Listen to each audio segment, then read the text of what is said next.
Hi everyone, today I'll be presenting an ICU case study on acute respiratory distress syndrome, focusing on how ARDS impairs oxygenation, progresses to respiratory failure, and how it is managed in a critical care setting. What is acute respiratory distress syndrome? ARDS is a life-threatening lung condition that disrupts normal gas exchange. It develops when inflammation damages the alveoli, allowing fluid to leak into the air sacs. This fluid, this buildup of fluid prevents oxygen from effectively moving into the bloodstream, leading to severe hypoxemia. As a result, both oxygenation and ventilation become critically impaired, putting patients at high risk for respiratory failure. ARDS is not caused by heart failure, but rather by direct or indirect injury to the lungs. It is most commonly triggered by conditions such as aspiration, severe infections like sepsis or pneumonia, and trauma. These conditions cause widespread inflammation, leading to fluid buildup and stiff lungs.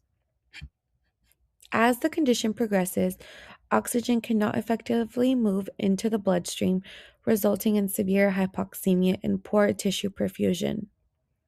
Because ARDS can develop rapidly, early recognition and appropriate respiratory support are essential to improving patient outcomes. This patient is a 90-year-old female who presented with acute shortness of breath following a suspected aspiration event at home. She was initially placed on high flow nasal cannula due to severe hypoxemia. Despite maximum support on 60 liters per minute, her condition worsened, requiring ICU admission and eventual intubation for respiratory failure.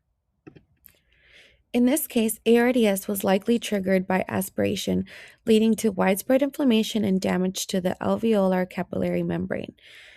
This causes fluid to accumulate in the alveoli, which severely impairs gas exchange.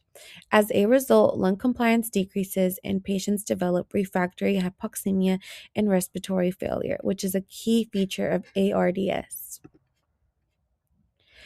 This patient's advanced age, along with underlying conditions such as hypertension and diabetes, heightened her risk for severe ARDS.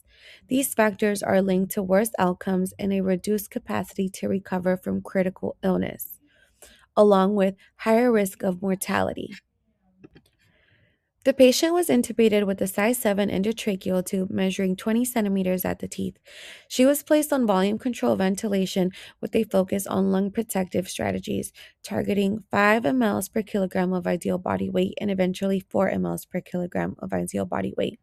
However, due to significantly high peak pressures of 50 centimeters of water and plateau pressures of 40 centimeters of water, suggesting poor compliance, she was switched to pressure control ventilation. This adjustment aimed to better manage airway pressures and minimize the risk of further lung injury. Her arterial blood gases pre and post intubation showed persistent severe respiratory acidosis with a pH of 7.19 and critically low oxygen levels of 50 millimeters of mercury. Her PF ratio dropped below 100 and eventually down to 40, indicating severe ARDS. Chest x ray findings showed diffuse bilateral infiltrates consistent with the white out appearance.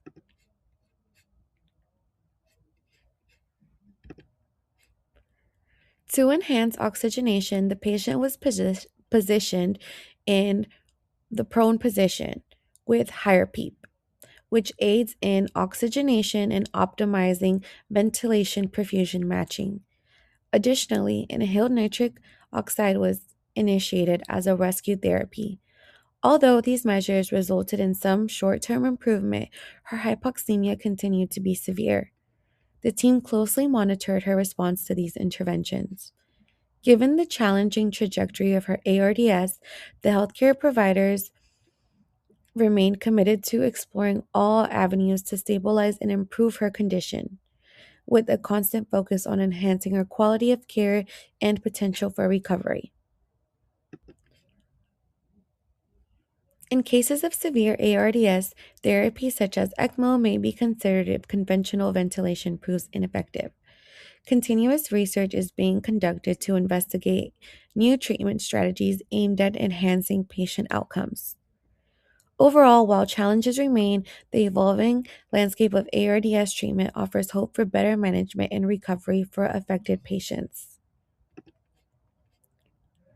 Despite aggressive treatment, the patient continued to decline with worsening hypoxemia and acidosis.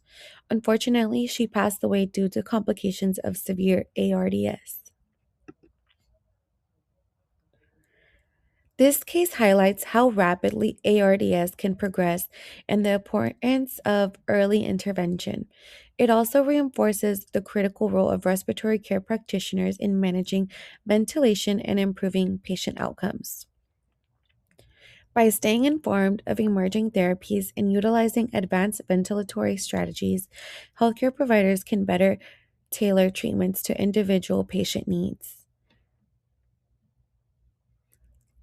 Multidisciplinary collaboration and continuous education remain essential as they empower practitioners to implement the most effective interventions.